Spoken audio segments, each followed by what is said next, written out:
नूर पाए कुदरत के सब बंदे, एक नूर से सब जग उपजा, कौन भले कौन मंदे, लोग को भरम न भूलो भाई, खालक खलक खलक में खालक, पूर्ण रहे सब ठाई, सब जगह पूरे का पूरा।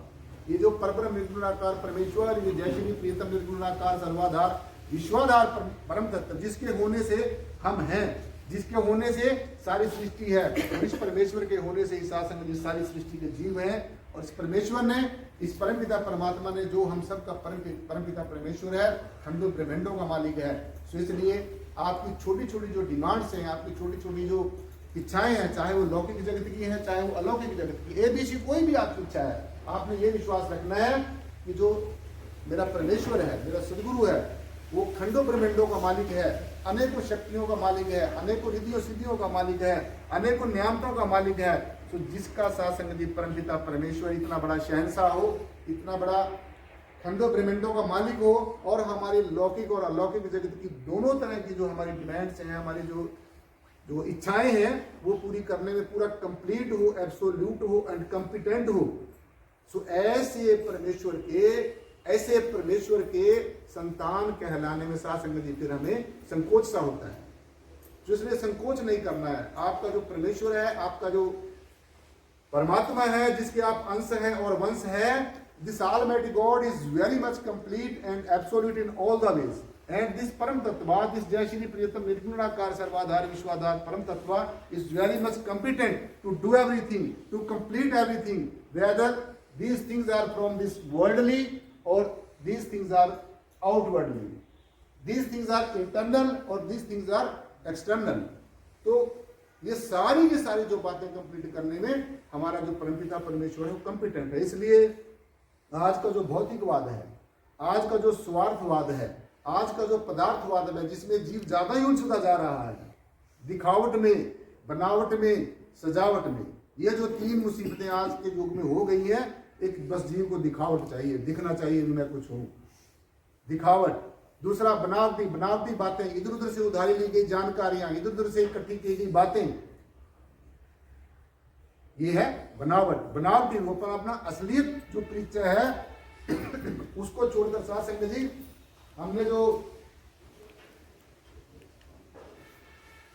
अच्छी तरीके से कि हम लोगों को ज्यादा से ज्यादा क्या करने की जरूरत है। इसलिए ये भली भांति समझ लेना है कि परमेश्वर के आगे सबके लिए गुहार लगानी है, सबके लिए प्रार्थना करनी है, प्रेयर करनी है, अरदास करनी है, परमेश्वर को पुकारना है, गुहार लगानी है, आर्तभाव से पुकारना है, सबके भले के लिए पुकारना है।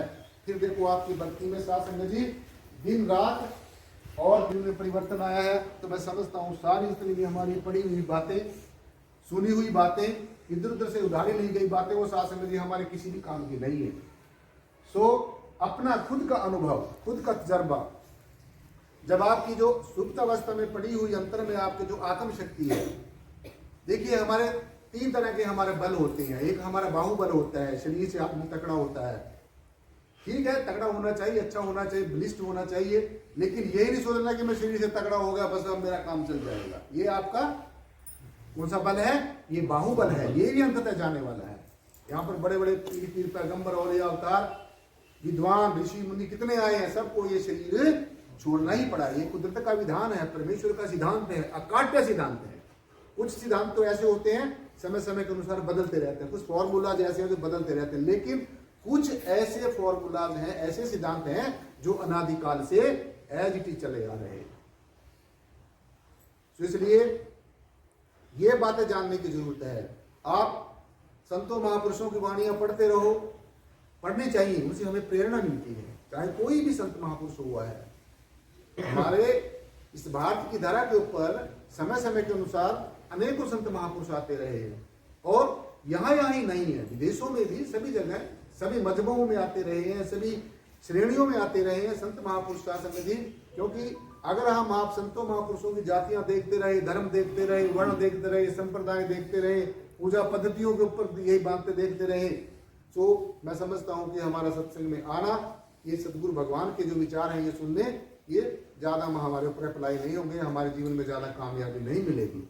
इसलिए ये जो ग्राउंड्स बनानी है हमने पथ मार्ग भक्ति मार्ग पे चलने के लिए, पहले पूरी ग्राउंड्स बनानी है, पहले हमें अपने आप को तैयार करना है। We have to start this journey from the very root level, we have to start this religious journey from the very initial stage. शुरुआत से पूरे का पूरा ज्ञान तभी होगा। इसलिए जो कर्ता भाव है, जो सबसे खतरनाक भाव है, कर्ता भाव से निकलना है। फिर भोक्ता भाव, कर्ता भाव से निकलोगे, ये समझो है परमेश्वर तू जैसा कुछ करा रहा है, मैं तो तेरे हाथ में एक टूल हूं। जैसे टूल होता है ना, जैसे किसी भी चीज को यंत्र होता है, उसको चलाने वाला होता है। तो ऐसे ही आप एक यंत्र हो, सिर्फ यंत्र इसके अंदर बैठा है और आपको अपने आप ही प्रेरणा देता रहेगा। आपका जो आत्मा रूपी यंत्री है, आत्मा रूपी जो संचालक है, जो आपको बड़े एक सिस्टेमेटिक ढंग से जो चला रहा है, बड़े सुचारू ढंग से जो आपको चला रहा है, वो आपके हमेशा अंग संग रहता है। सो आपने इस चीज की चिंता नहीं करनी कि मेरा ये काम नहीं होगा, मेरा वो काम नहीं होगा। जितनी देर हम चिंता करते हैं साथ संगत जी, चाहे वो हमारा काम लौकिक जगत का है, संसारिक का कोई बात नहीं है। आप संसार में रह रहे हैं, आपको कुछ चीजें संसार की भी चाहिए, लेकिन इतना ज्यादा लंपट नहीं होना इन चीजों में। संसार के रिश्ते नातों में ज्यादा लंपट नहीं होना है। और इन संसार की चीजें, क्योंकि जितनी आज इकट्ठी करते हो आपको परेशानी होगी, कल इनको छोड़ने में उससे भी ज्यादा परेशानी होगी। इन चीजों को संग्रह करने में आज जितना आपको थोड़ा सा अच्छा लगता है ना, थोड़ी शान शौकत बन जाती है, लेकिन इनको जब छोड़ेंगे तो ये बहुत मुश्किल हो जाएगा। इसलिए उतनी ही चीजें हमने अपने पास रखनी जितना हमारा जीवन चलाने के लिए जरूरी है। तो कर्ता भाव नहीं रखना है, ये रखना परमेश्वर तू ही करता धरता है, करता धरता इसी को जानो, इसी को सबका कर्ता मानो।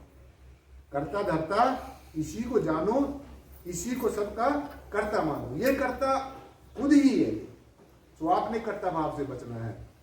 इसलिए हमारे गुरु और रहबरों ने समय समय के अनुसार इस भारत की धरा के ऊपर आए हुए संतों महापुरुषों ने हमें बड़ा सुंदर संदेश दिया है, एक बड़ा सुंदर उपदेश दिया। और वो क्या है? इससे बचने के लिए, कर्ता भाव से, जन्म और मरण के चक्कर से बचने के लिए, इस संसार के आवागमन से बचने के लिए, बार बार इस काल के थपेड़े खाने से बचने के लिए, बार बार इन चीजों से बचने के लिए। जीव देखो कैसे तड़पता घूम रहा है, कहाँ कितने कितने इसको मानसिक तनाव हो जाते हैं, तरह तरह के तनावों से ग्रस्त हो जाता है, तरह तरह की शरीर की जो है प्रॉब्लम से ग्रस्त हो जाता है। सो इससे बचने के लिए सासंग जी हमने परमेश्वर को कर्ता माना। कर्ता धर्ता इसी को जानो, परमेश्वर को ही कर्ता धर्ता मानना है। तो जब कर्ता भाव खत्म हो जाएगा, जैसे जैसे आपका कर्ता भाव खत्म हो जाएगा, आप पूर्ण रूप से समर्पित हो जाएंगे। सदगुरु भगवान के आगे अपने समर्पित हो जाएंगे। सदगुरु मैं जैसा भी हूँ मैं तेरा हूँ, मैं तेरी शरण में आया हूँ। संसार की सब तरह की रिश्ते नातों सगे संबंधियों की और सब देवी देवों के शरण को छोड़कर, सदगुरु तू महादेव है, देवों का महादेव है, मैं तेरी शरण में आया हूँ। इसलिए जो भी मेरे से जाने अनजाने में भूले हो गई है, क्योंकि मैं जीव हूँ और तू शिव है, मैं भूलनहार हूँ और तू बख्शनहार है। हमारा तो सिमरन ही यही कहता है। सिमरन छोटा सा सिमरन है ये, लेकिन इसके अंदर एक बहुत बड़ा रहस्य छिपा हुआ है। आप जो सिमरन करते हैं, इसके अंदर बहुत बड़ा रहस्य छिपा हुआ है। ज्यादातर संत महापुरुष क्या कहते हैं? सुमरण किसी को नहीं बताना है। तो सच बात बता रहा हूँ आपको, जब हम ये सोचते थे यदि ऐसी क्या चीजें हैं जो किसी को नहीं बतानी है, जो अगर हम लोगों से छुपाएंगे, अरे अच्छी बात को तो और ज्यादा प्रचार करना चाहिए,